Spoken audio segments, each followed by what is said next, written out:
المجيد والفرقان الحميد أعوذ بالله من الشيطان الرجيم ولله على الناس حج البيت من استطاع إليه سبيلا عن أبي هريرة رضي الله عنه قال قال رسول الله صلى الله عليه وسلم من حج لله فلم يرفث ولم يفسق رجع كيوم ولدته أمه رواه البخاري ومسلم আলহামদুলিল্লাহ যাবতীয় প্রশংসা আল্লাহ সুবহানাহু ওয়া তাআলার জন্য, যার ঐকান্তিক মেহেরবানিতে পৃথিবীর সর্বোৎকৃষ্ট স্থান পবিত্র মসজিদে জুমআর ফরজিয়াত আদায় করার জন্য সমবেত হওয়ার তৌফিক দান করেছেন। সেই আল্লাহ সুবহানাহু ওয়া তাআলার দরবারে হৃদয়ের গভীরতম প্রদেশ থেকে অন্তঃস্থল থেকে শুকরিয়া আদায় করি আলহামদুলিল্লাহ।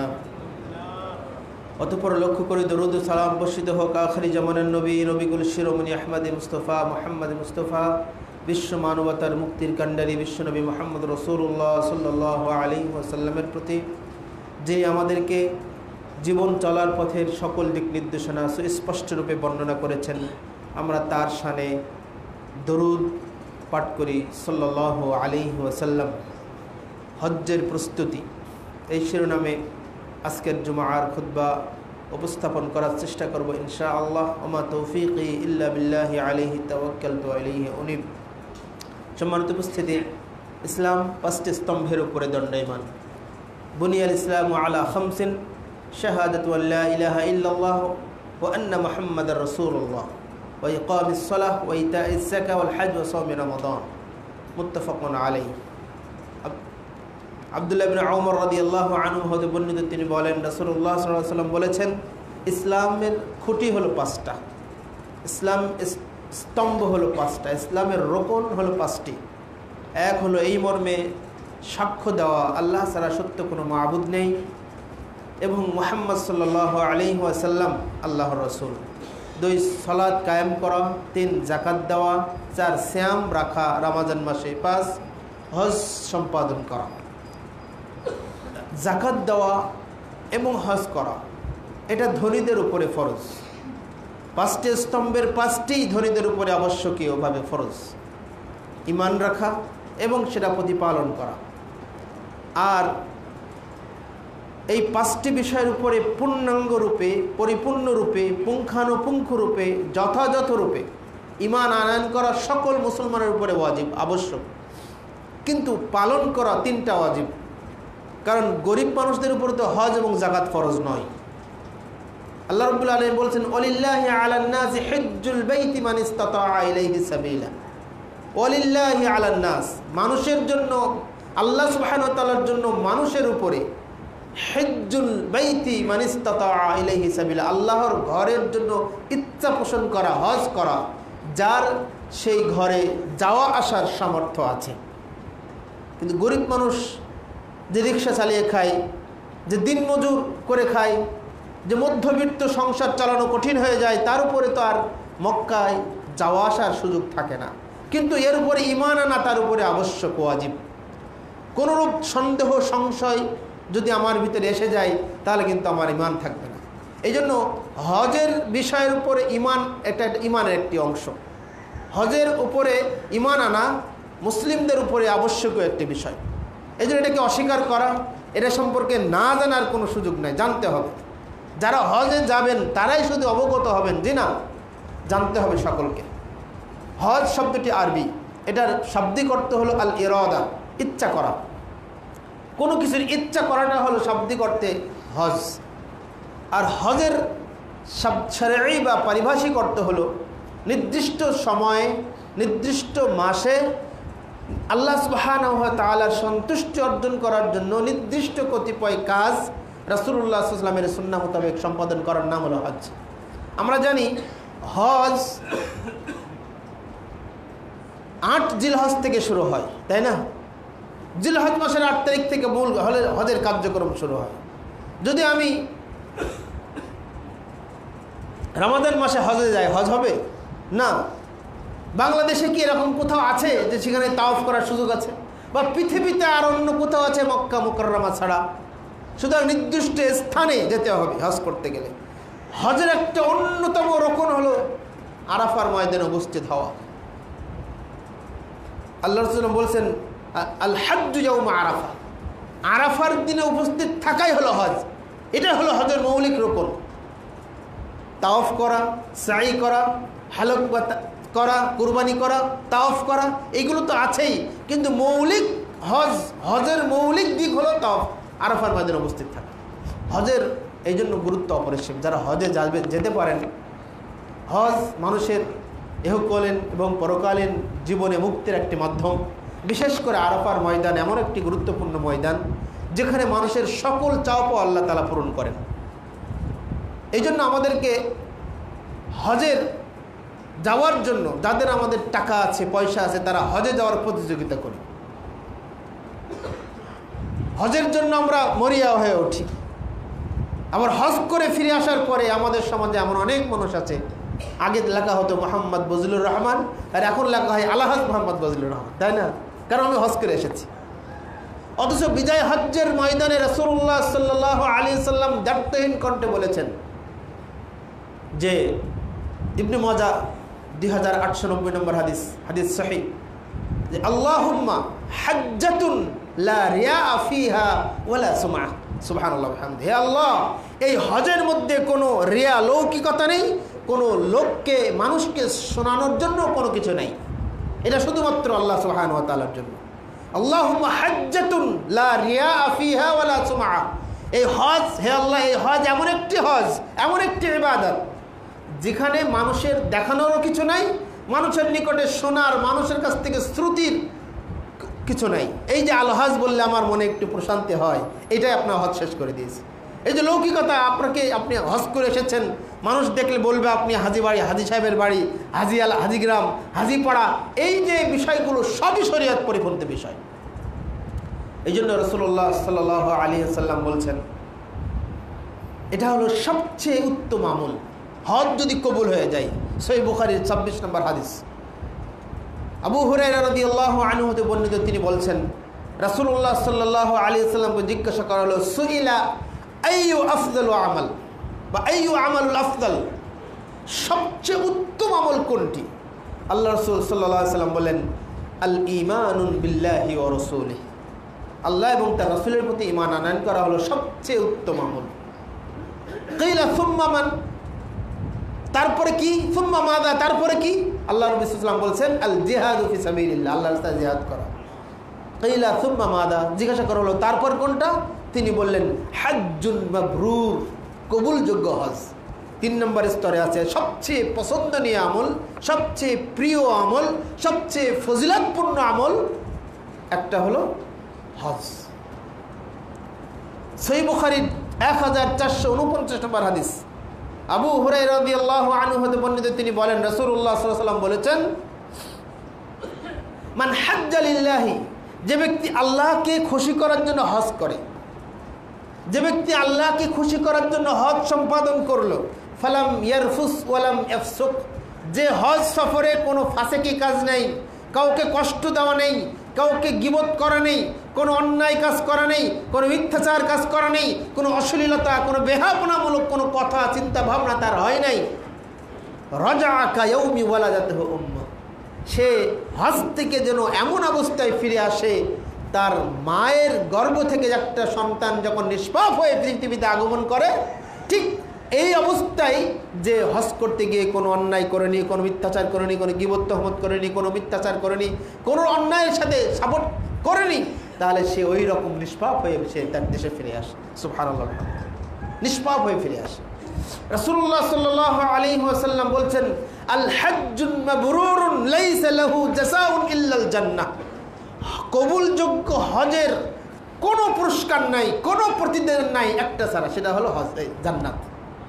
কোনো প্রতিদান নাই, হজের একটাই প্রতিদান, সেটা হলো জান্নাত। সুবহানাল্লাহ। সুতরাং হজের এই বিষয়টা নিঃসন্দেহে আমাদেরকে জানতে হবে। আমাদের সমাজে আমরা হজে যাই, আমাদের টাকা আছে, পয়সা আছে, ব্যবসা বাণিজ্য করি, চাকরি বাকরি করি, সেই হারাম উপার্জনে হোক, হালাল উপার্জনে হোক, যেভাবে হোক আমরা হজে যাই, কিন্তু হজের জন্য আমাদের প্রস্তুতি নেওয়া দরকার। হজের জন্য প্রস্তুতি নিতে পারি না, প্রস্তুতি নেওয়ার প্রয়োজনও মনে করি না। কারণ আমার টাকা আছে, ইচ্ছা করলে হজে যেতে পারে, কিন্তু না, আপনাকে হজে যেতে হবে। হজে যাওয়ার আগে আপনাকে প্রস্তুতি নিতেই হবে, না হলে কোনো ছাড় নেই। রাসূলুল্লাহ সাল্লাল্লাহু আলাইহি ওয়াসাল্লাম বলছেন, এই জন্য আমাদের সমাজে অনেকে হজে যায়, হজ থেকে ফিরে আসে, বারবার প্রত্যেক বছর হজ করে, 2 বছর পর পর হজ করে, কিন্তু হজ করলে যে একটা পরিবর্তন আসে, সেই পরিবর্তন তার মধ্যে লক্ষ্য করা যায় না। এই জন্য রাসূলুল্লাহ সাল্লাল্লাহু আলাইহি ওয়াসাল্লাম বলছেন, ওয়াসাতালকাউনা রাব্বাকুম, অতি শীঘ্রই তোমরা তোমাদের রবের সাথে সাক্ষাৎ করবে। ফায়াসআলুকুম মিন আমালিকুম আন আমালিকুম, রব তোমাদেরকে তোমাদের আমল সম্পর্কে জিজ্ঞাসা করবেন। তুমি কোন আমল করেছিলে, কার জন্য আমল করেছিলে, কি আমল করেছিলে, কতটুকু আমল করেছিলে, এটা আল্লাহ রাব্বুল আলামিন জিজ্ঞাসা করবেন। সুতরাং আলা ফালা তারজিউ বাদি যুল্লালা, সুতরাং তোমরা আজকের দিনে নিজেকে পথভ্রষ্টদের অন্তর্ভুক্ত করো না। এমন আমল করো যে আমল আল্লাহর কাছে কৈফিয়ত দিতে পারবো, এমন কাজ করো যে আমলের বিনিময়ে আল্লাহর কাছে তৌফিক, যে আল্লাহর কাছে আমি জান্নাত চাইতে পারবো। সুতরাং এমন আমল করা যাবে না যা আমাকে পথভ্রষ্টদের অন্তর্ভুক্ত করে দেবে। সুতরাং আপনাকে আমাকে আমরা যারা হজে যাওয়ার ইচ্ছা পোষণ করেছি, তাদেরকে প্রস্তুতি নিতে হবে ব্যাপক আকারে। প্রথমত আপনাকে আমাকে যে কাজটি করতে হবে সেটা হলো আমার আকীদাকে বিশুদ্ধ করতে হবে। দুঃখজনক হলেও সত্য যে আমাদের সমাজে আকীদার ব্যাপক ঘাটতি রয়েছে। খুলুসিয়াত, আল্লাহ সুবহানাহু ওয়া তাআলার জন্যই হজ করতে হবে, এই চিন্তাধারা আমাদের খুবই কম। আমরা হজে যাই, ঠিক আছে, আল্লাহর জন্য হজ করি, কিন্তু দেখেন আকীদার কোথায় সমস্যা। আকীদা হলো মুসলিম জীবনের মূল ভিত্তি। যার আকীদা নষ্ট, তার সামগ্রিক জীবন ইবাদত নষ্ট, কোনো কিছুই কবুল হবে না। আল্লাহ তাআলা বলছেন সূরা মাইদা 5 নম্বর আয়াত, ফামান ইয়াকফুর বিল ঈমানি ফাকাদ হাবিতা আমালুহু ওয়া হুয়া ফিল আখিরাতি মিনাল খাসিরিন। যে তার ঈমানের সাথে কুফরি করলো, ঈমানের সাথে বিশ্বাসঘাতকতা করলো, তার আমলকে আল্লাহ নষ্ট করে দিবেন এবং কিয়ামতের দিন সে ক্ষতিগ্রস্তদের অন্তর্ভুক্ত হবে। আকীদা, ঈমানকে যে ঈমানের সাথে সে শিরককে মিশ্রিত করলো, সুন্নাহর সাথে যে বিদআতকে মিশ্রিত করলো, ঈমানের সাথে যে নিফাককে মিশ্রিত করলো, কুফরিরকে মিশ্রিত করলো, তাগুতকে মিশ্রিত করলো, তার যাবতীয় আমল, সে যত নামাজ, রোজা, হজ, যাকাত, কোরআন তেলাওয়াত যা কিছু করে না কেন, সব বাতিল হয়ে যাবে। আর কিয়ামতের দিন তার থাকার জায়গা হবে জাহান্নাম, ক্ষতিগ্রস্তদের অন্তর্ভুক্ত হবে। আর ক্ষতিগ্রস্ত হবে তার থাকার জায়গা জাহান্নাম, এটা আমরা সকলেই জানি। সম্মানিত সুধীমণ্ডলী, আকীদাটা এমন জিনিস, এই আকীদার উপরেই আপনার আমার কিয়ামতের দিন প্রশ্ন করা হবে। কবরেও যে 3টা প্রশ্ন করা হবে, সেটাও আকীদা। মান রব্বুকা, মা দীনুকা, মান নবিয়ুকা, তোমার রবকে, তোমার দিন কি, তোমার নবী কি, এটাও আকীদার বিষয়। সুতরাং আমার আমলটা যদি আকীদা বা শিরক মুক্ত আমল হয়, বিদআত মুক্ত আমল হয়, তবেই আমলটা গ্রহণ হবে, তবেই হজটা গ্রহণ হবে, তবেই সালাতটা গ্রহণ হবে। শিরক মুক্ত আমল করতে না পারলে, বিদআত মুক্ত আমল করতে না পারলে আমার ইবাদত কবুল হবে না। এই জন্য আল্লাহ রাসূল সাল্লাল্লাহু আলাইহি ওয়াসাল্লাম বলছেন, ইন্নামাল আমালু বিন্নিয়াত, নিশ্চয় সকল আমল নিয়তের উপর নির্ভরশীল। এই নিয়তটা যদি গরমিল হয়ে যায়, তাহলে সব আমল গরমিল হয়ে যাবে। রাসূলুল্লাহ সাল্লাল্লাহু আলাইহি ওয়াসাল্লাম বলছেন অন্যত্র, ইন্নাল্লাহা লা ইয়াকবালু মিনাল আমালি ইল্লা মা কানা খালিসান লিল্লাহি ওয়াবতিগিয়া বিহি ওয়াজহু। আল্লাহ রাব্বুল আলামিন কোনো বান্দার কোনো আমল কবুল করবেন না যতক্ষণ পর্যন্ত ওই আমলটি খালিসান, একমাত্র আল্লাহকে খুশি করার জন্য না হবে, আল্লাহকে একনিষ্ঠ করে আল্লাহকে খুশি করার জন্য না হবে, তাছাড়া কোনো আমল আল্লাহ তাআলা কবুল করবেন। এই জন্য কিন্তু হাদিসে বলা হচ্ছে, মান হাজ্জা লিল্লাহ, যে ব্যক্তি আল্লাহর জন্য হজ করলো। আর কোরআনে আয়াতেও বলা হয়েছে, ওয়ালিল্লাহি আলান নাসি, মানুষের উপরে আল্লাহর জন্য যে ব্যক্তি হজের ইচ্ছা পোষণ করবে। সুতরাং শুধু হজ বলে কথা নয়, জীবনের সকল কর্ম, জীবনের প্রত্যেকটা মুহূর্ত, প্রত্যেকটা সেকেন্ড যদি আমার উদ্দেশ্য হয় আল্লাহকে রাজি খুশি করার জন্য, তাহলে প্রত্যেকটা সেকেন্ড ইবাদত হিসেবে গণ্য হতে পারে এবং সেটা আল্লাহর দরবারে কবুল হবে না, অন্যথায় কবুল হবে না। এই জন্য আমাদের আধুনিক এই একবিংশ শতাব্দীর অন্যতম মুজাদ্দিদ শেখ আব্দুল আজিজ ইবনে আব্দুল্লাহ বিন বাজ রাহিমাহুল্লাহ, তিনি একটি চমৎকার কথা বলেছিলেন। তিনি বলছেন, আল আকিদাতুস সাহিহা হিয়া আসলুদ্দিন ওয়া আসাসুল মিল্লাহ। সহিহ আকীদা হলো দ্বীন ইসলামের খুঁটি এবং মুসলিম মিল্লাতের সুদৃঢ় ভিত্তি।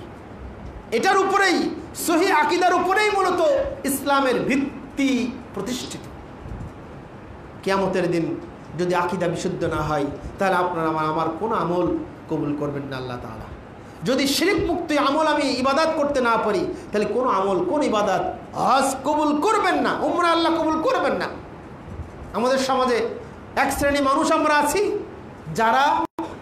যাদের ব্যাপারে আল্লাহ তাআলা বলছেন ওমা ইউমিনু বিল্লাহি ইল্লা ওয়া হুম মুশরিকুন, আল্লাহর প্রতি এমন অধিকাংশ মানুষ আল্লাহর প্রতি ঈমান আনা সত্ত্বেও তারা মুশরিক। কারণ আমাদের সমাজে কিছু মানুষ আছে, তারা মসজিদেও আসে, মাজারেও যায়, যারা মক্কাতেও যায়, আবার মন্দিরেও যায়, আছে না? কিছু অধমাজ আছে এই দুর্গা পূজার সময় দেখবেন মন্দিরে গিয়ে হাজির।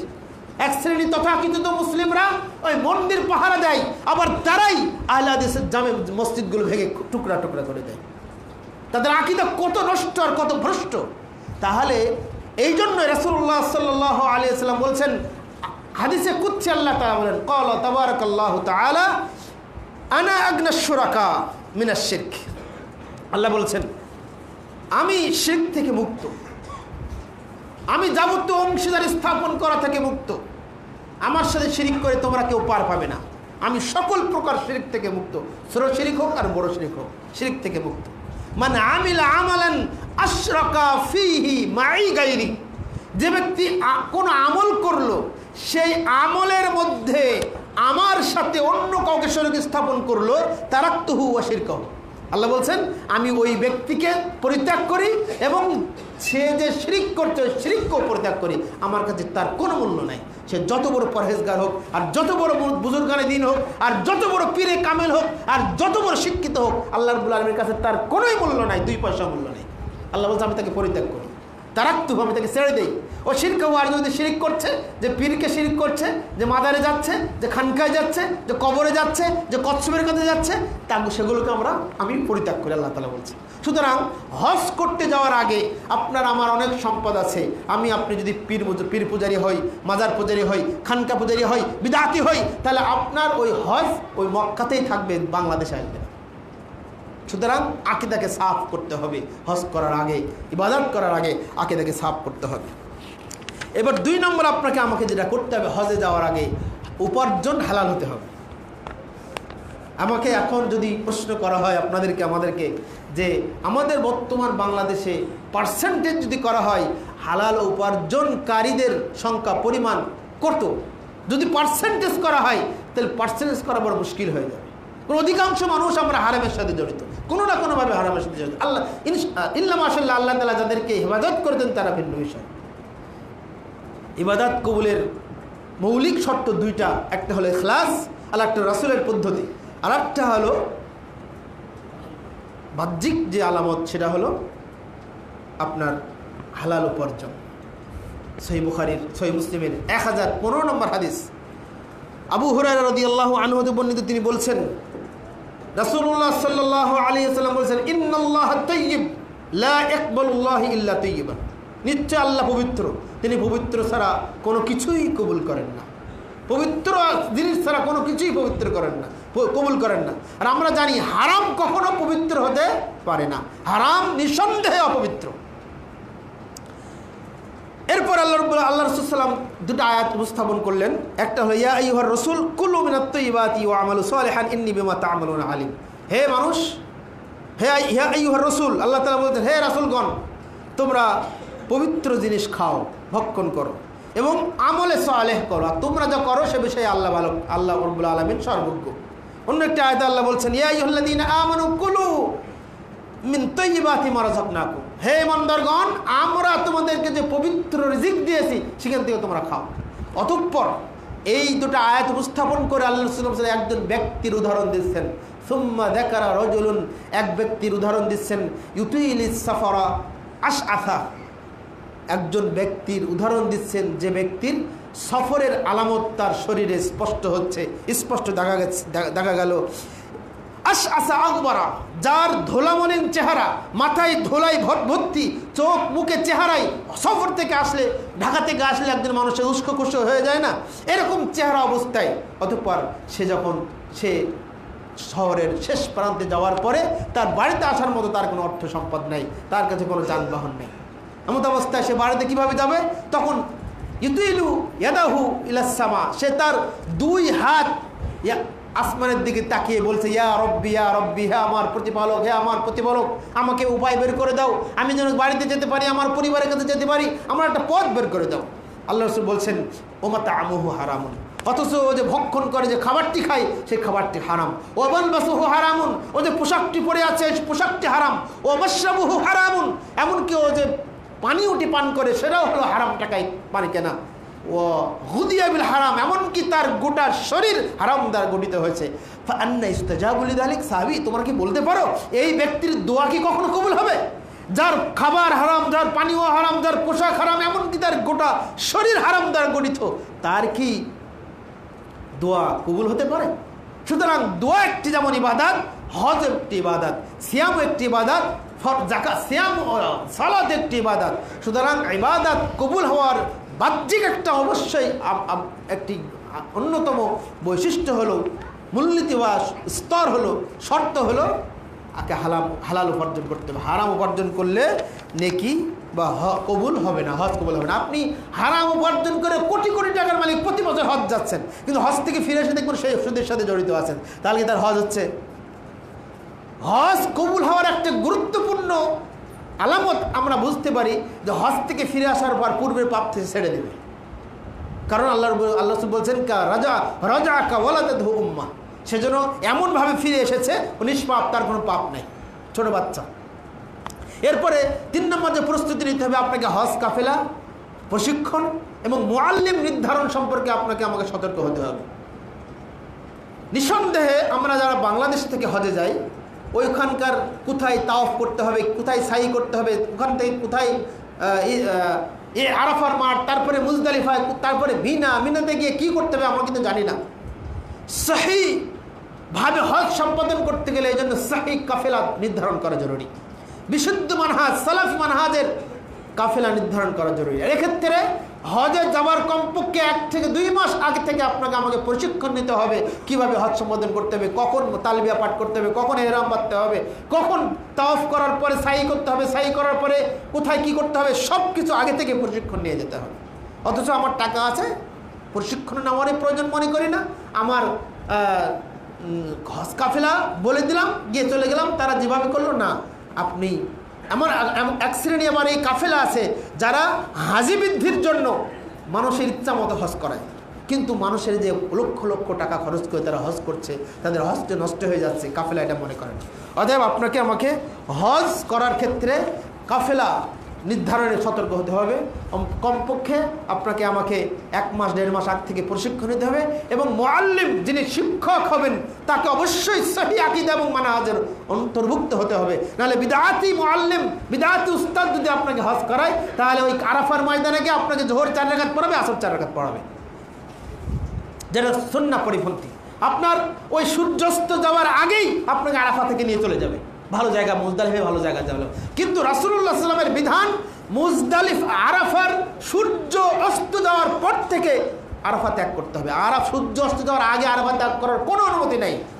কিন্তু এই বিদআতি আলেম অধিক মানুষের এই সম্মুখের থেকে কষ্ট লাগাবার জন্য, আরে ভাই আরাফার ময়দানে বসা হয়ে গেছে, এখন চলো আমরা মুজদালিফার উদ্দেশ্যে রওনা দিই, তখনও কিন্তু সূর্য ডুবেনি। না, এটা করা যাবে না, এটা কিন্তু আপনার হজ নষ্ট হয়ে যাবে। এরপরে আপনাকে আমাকে যেটা করতে হবে সেটা হলো, হজ করার জন্য আপনাকে সঠিক পদ্ধতিতে হজ করার জন্য সঠিক বইপত্র পড়তে হবে, জানতে হুকুম আহকাম বিধিবিধান সম্পর্কে জানতে হবে। রাসূলুল্লাহ সাল্লাল্লাহু আলাইহি ওয়াসাল্লাম বলেছেন, খুদু আন্নি মানাসিকাকুম, হে আমার উম্মাহ তোমরা শোনো। বিদায় হজ্জে রাসূল সাল্লাল্লাহু আলাইহি ওয়াসাল্লাম বলেছেন, খুদু আন্নি মানাসিকাকুম, যেমন আমরা বলি সল্লু কামা রাআইতুমুনি উসাল্লি, তোমরা আমার দেখানো পদ্ধতিতে সালাত পড়ো, আমি যেভাবে দেখছি পড়ছে সেভাবে সালাত পড়ো, ঠিক খুদু গ্রহণ করো আন্নি, আমার নিকট থেকে মানাসিকাকুম, তোমাদের হজ পালনের নীতি নিয়ম পদ্ধতি বিধিবিধান আমার কাছ থেকে শিখে নাও। কোনো আলেম, কোনো বুজুর্গানা দিন, কোনো মাযহাব, কোনো তরিকা, কোনো পীরে কামেল, কোনো উস্তাদের শিখানো পদ্ধতিতে হজ করা যাবে না, রাসূলের পদ্ধতিতে হজ সম্পাদন করতে হবে। এক্ষেত্রে আমি আপনাদেরকে কয়েকটি বই সাজেস্ট করতে পারি।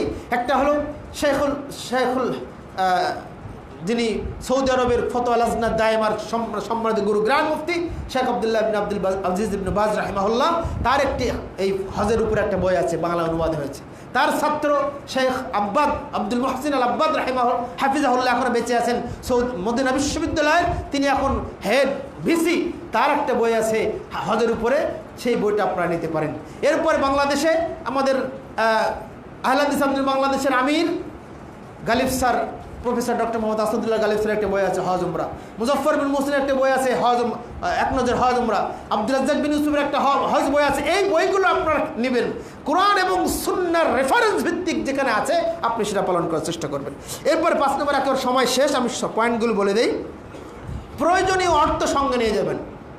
যারা হজে যাবেন তাদের প্রস্তুতি নিতে হবে যে টাকা দিচ্ছেন আপনি কাফেলাকে, বা 6 লাখ বা 7 লাখ, এরপরেও ওখানে যাওয়ার পরে কিছু খরচ হয়। এর জন্য প্রয়োজনীয় টাকা এমন টাকা নিয়ে যেতে হবে যাতে অন্যের কাছে হাত পাততে না হয়। রাসূলুল্লাহ সাল্লাল্লাহু আলাইহি ওয়াসাল্লাম বলছেন, মাইয়াস্তাফিফ ইউফাহুল্লাহ, যে হারাম উপায়ে উপার্জন করে এবং অন্যের কাছে হাত পাতা থেকে হারাম উপায়ে উপার্জন করা থেকে বা অন্যের কাছে হাত পাতা থেকে নিজেকে পবিত্র রাখতে চায়, আল্লাহ তাআলা তাকে পবিত্র রাখেন। আর ওমাইয়াস্তাগনি ইউগনিহুল্লাহ, আর যে ব্যক্তি ধনী হতে চায়, পরমুখাফেক্ষী হতে না চায়, আল্লাহ তাআলা তাকে পরমুখাফেক্ষী করেন না, তাকে ধনী করে দেন। এটা রাসূল সাল্লাল্লাহু আলাইহি ওয়াসাল্লামের বক্তব্য। উত্তম চরিত্রের অধিকারী হতে হবে, উত্তম চরিত্রের অধিকারী হতে হবে। রাসূলুল্লাহ সাল্লাল্লাহু আলাইহি ওয়াসাল্লাম বলছেন, ইত্তাকিল্লাহ হাইতুমা কুন্ত, তুমি পৃথিবীর যে স্থানে থাকো না কেন, সে মক্কায় থাকো, বাংলাদেশে থাকো, মাটির গর্ভে থাকো আর সমুদ্রের গর্ভে থাকো, আর জাহাজে থাকো আর আসমানে থাকো আর চাঁদে থাকো আর মঙ্গলে থাকো, যেখানে থাকো না কেন, ইত্তাকিল্লাহ, আল্লাহকে ভয় করো, আল্লাহকে ভয়, আল্লাহকে স্মরণ করতে হবে। তবে ওয়াত্তাবি সাইয়্যাতা, যদি কখনো খারাপ কাজ হয়ে যায় সাথে সাথে ভালো কাজ করো, তাহলে ভালো কাজ এই খারাপ কাজকে মিটিয়ে দেবে। আর সর্বদা আখলাক, ইখলাস, আখলাক আদবকে সামনে রাখো, উত্তম আখলাক। ইমামুল মুজাদ্দিদ, ইমামুল মুহাদ্দিসিন আল্লামা মুহাম্মদ ইবনে নাসিরউদ্দিন আলবানী রাহিমাহুল্লাহ, তিনি বলছেন, আধুনিক যুগে ইসলামী সংস্কার আন্দোলনের সবচেয়ে গুরুত্বপূর্ণ সংস্কার হলো আকীদা এবং মানহাজ। কিন্তু বর্তমান মুসলিম সমাজের মুসলিমদের আকীদা মানহাজের যে সমস্যা প্রকাট আকার ধারণ করেছে, এর পাশাপাশি আরও একটি গুরুত্বপূর্ণ সমস্যা, সেটা হলো মানুষের আখলাক ও আদবের সমস্যা। মুসলিমদের এই আখলাক চরিত্রগত সমস্যার কারণেই আজকের যত বিপর্যয়, যত মারামারি কাটাকাটি, যত এই দ্বন্দ্ব ফাসাদ আর অনৈক্যর মধ্যে ফাটল ধরেছে, ঐক্যর মধ্যে ফাটল ধরেছে। এই জন্য উত্তম চরিত্রের অধিকারী হতে হবে। এরপরে সর্বদা একনিষ্ঠভাবে তওবা এবং ইস্তেগফার করার পর খুঁজে বের করতে হবে, মনে করতে হবে এই হজ আমার জীবনে আমি ফিরে নাও আসতে পারি। সুতরাং আগে থেকেই তওবা করতে হবে। তওবা করার যে শর্তগুলো আছে একেবারে একনিষ্ঠভাবে অনুশোচনা করতে হবে, ওই কাজ ছেড়ে দিতে হবে, বাপ কাজ ছেড়ে দিতে হবে, ওই কাজ আর কখনো করবো না বলে দৃঢ় প্রতিজ্ঞ হতে হবে। আর সর্বদা আল্লাহর কাছে ক্ষমা চাইতে হবে, ইস্তেগফার করতে হবে, আস্তাগফিরুল্লাহ লা ইলাহা ইল্লা হুয়াল হাইয়ুল কাইয়্যুম ওয়া আতুবু ইলাইহি। এবং যদি বান্দার সাথে সংশ্লিষ্ট হয় তার কাছ থেকে ক্ষমা চেয়ে নিতে হবে, তওবা করতে হবে বেশি বেশি। রাসূলুল্লাহ সাল্লাল্লাহু আলাইহি ওয়াসাল্লাম বলছেন, সর্বদা ভালো কথা বলার কথা বলছেন, মান কানা ইউমিনু বিল্লাহি ওয়াল ইয়াউমিল আখির ফাল ইয়াকুল খায়রান আও লিয়াসমুত, যে আল্লাহর প্রতি ঈমান আনে এবং কিয়ামত দিবসের প্রতি ঈমান আনে সে যেন উত্তম কথা বলে, না হলে চুপ থাকে। হজে যাওয়ার পরে আপনি একজনের বিরুদ্ধে একজনের কথা বলবেন, মুআল্লিম ভালো না, হজ কাফেলা ভালো না, জি না, আপনার হজ নষ্ট হয়ে যাবে, হজের ত্রুটি এসে যাবে। আপনি ধৈর্য ধারণ করুন, অন্যের বিরুদ্ধে কি বলছে, ওই সংগঠনের লোক কি বলছে, ওই আলেম কি বলছে, ওই ব্যক্তি কি বলছে, ওই হুজুর কি বলছে, ওই ব্যক্তির হজ হয়নি, ওই ব্যক্তি আরাফার ময়দানে এই বলছে, গালে গালে, জি না, আপনার মুখকে সংরক্ষণ করুন, মুখকে সংযত করুন। তাহলে না হলে চুপ থাকুন, ভালো কথা বলুন, না হলে চুপ থাকুন, তাহলে আপনার হজ কবুল হবার সম্ভাবনা আছে। এরপর অন্যকে কষ্ট দেওয়া থেকে বিরত রাখুন। আমরা জানি যে হাজরে আসওয়াদের চুম্বন করা, হাজরে আসওয়াদের চুম্বন করলে নেকি সব টেনে নেয়, পাপ সব টেনে নেয়। এখন হাজরে আসওয়াদ চুম্বন করার জন্য আমরা অসংখ্য মানুষকে কষ্ট দিয়ে সেখানে অনেক যায়। যারা হজে গেছেন বা উমরাতে গেছেন দেখবেন, বিশেষ করে আফ্রিকান যারা আছে, আমাদের পাকিস্তান যারা আছে, এরা অন্যর উপর দিয়ে ধাক্কা মেরে জোরে গিয়ে তারা হাজরে আসওয়াদ স্পর্শ করার, চুম্বন করার চেষ্টা করে। জি না, অন্যকে কষ্ট দিবেন না। নিজে যেমন অন্যকে যদি কষ্ট দেয়, তাহলে আপনি যেমন নিজে কষ্ট পান, আপনি ধাক্কা দিলে অন্যকে ওরকম কষ্ট হয়। অতএব অন্যকে কষ্ট দিবেন না। রাসূলুল্লাহ বলেছেন, মান সালিমান মুসলিমুনা মিন লিসানি ওয়া ইয়াদিহি, মুসলিম ওই ব্যক্তি যার মুখ দ্বারা এবং হাত দ্বারা অন্য মুসলমানের নিরাপদ থাকে। অতএব হজের ময়দানে গিয়ে কখনো আপনার কথা দ্বারা হোক বা হাত দ্বারা হোক আপনি অন্য কাউকে কষ্ট দিবেন না। আল্লাহ তাআলা আমাদের সকলকে এই ব্যাপারে সঠিক বা উপযুক্ত ইলম অর্জন করা তৌফিক দান করুন আল্লাহুম্মা আমিন। হজে যাওয়ার আগে আমি এই আলোচনাটি করলাম। এই আব্দুল মুহসিন আল আব্বাদ হাফিজাহুল্লাহর একটি বই আছে যে হজ, সেখান থেকে সুন্দর আলোচনা উনি 7-8টা পয়েন্ট নিয়ে এসেছেন। আরও অনেক আলোচনা আছে, সংক্ষেপে এক খুতবায় তো বলা যায় না। আল্লাহ তাআলা আমাদের সকলকে এই বইগুলো ক্রয় করে হজ সম্পর্কে সঠিক জেনে বুঝে হজে যাওয়ার তৌফিক দান করুন আল্লাহুম্মা আমিন। হজে যাওয়ার আগে পূর্ব প্রস্তুতিমূলক আরও যে কার্যক্রমগুলো আছে সেগুলো সম্পাদন করার তৌফিক দান করুন আল্লাহুম্মা আমিন। আমাদের যারা হজ ফরজ হয়েছে তাদেরকে হজ দ্রুত সম্পাদন করার তৌফিক দান করুন, এবং যারা হজে সব ফরজ হয়েছে যাবো করছেন না, এখনও যেতে পারেননি, না, হজের ফরজ হওয়ার শর্ত হলো যদি হজ ফরজ হয়ে যায় দ্রুত গতিতে আপনার হজকে সম্পাদন করা। যে কোনো মুহূর্তে আপনার বিপদে এসে যেতে পারে, অর্থ শেষ হয়ে যেতে পারে। যাদেরকে কবুল হয়েছে আল্লাহ তাআলা তাদেরকে হজে দেওয়ার তৌফিক দান করুন আল্লাহুম্মা আমিন। আর যাদের এখনও হজ ফরজ হয়নি, দোয়া করি আল্লাহ তাআলা আমাদেরকে আল্লাহর ঘরের মেহমান হিসেবে যাওয়ার তৌফিক দান করুন আল্লাহুম্মা আমিন। পরিশেষে আমরা দোয়া করব, আজকের ফিলিস্তিন মুসলিমদের উপরে আমরা সানি খুতবা দিয়ে একটা দোয়া করব। আল্লাহ রাব্বুল আলামিন আমাদের সকলকে হজ সম্পর্কে জেনে বুঝে হজে যাওয়ার তৌফিক দান করুন আল্লাহুম্মা আমিন।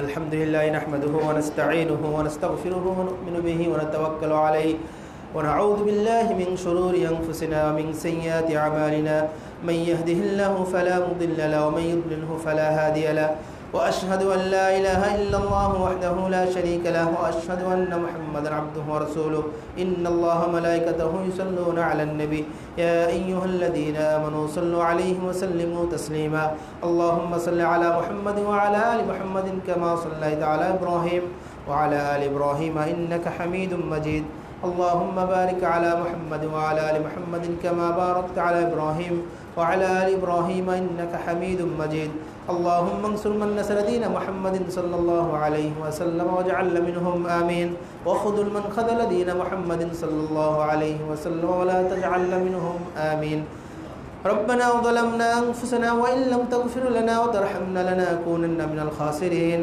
ربنا آتنا في الدنيا حسنة وفي الآخرة حسنة وقنا عذاب النار ربنا هب لنا من أزواجنا وذرياتنا قرة أعين واجعلنا للمتقين إماما رب ارحمهما كما ربياني صغيرا وقل رب ارحمهما كما ربياني صغيرا اللهم اغفر للمؤمنين والمؤمنات والمسلمين والمسلمات وألف بين قلوبهم وأصلح ذات بينهم اللهم انصر من نصر دين محمد صلى الله عليه وسلم واجعل منهم آمين اللهم انصر المسلمين في كل مكان يا رب العالمين اللهم اللهم ارحم على فلسطين يا رب العالمين اللهم لعن الكفرة الذين يصدون عن سبيلك ويكذبون رسلك ويقاتلون أولياءك وأنزل بهم بأسك الذي لا ترده عن القوم المجرمين وأنزل بهم بأسك الذي لا ترده عن القوم المشركين وأنزل بأسك الذي لا ترده عن القوم اليهوديين والنصرانيين والمبتدعين والكافرين يا رب العالمين اللهم انجح على المسلمين اللهم انجح من المسلمين في كل مكان يا رب العالمين اللهم ارحم على باكستان اللهم ارحم على المسلمين في باكستان اللهم ارحم على المسلمين في فلسطين اللهم لعن على الكافرين واليهوديين والنصرانيين يا رب العالمين اللهم ارحم على المسلمين في كل مكان يا رب العالمين ربنا تقبل منا إنك أنت السميع العليم وتب علينا إنك أنت التواب الرحيم سبحان ربك رب العزة عما يصفون وسلام على المرسلين والحمد لله رب العالمين عباد الله رحمكم الله إن الله يأمر بالعدل والإحسان وإيتاء ذي القربى وينهى عن الفحشاء والمنكر والبغي يعظكم لعلكم تذكرون فاذكروني يذكركم واشكروا لي ولا تكفرون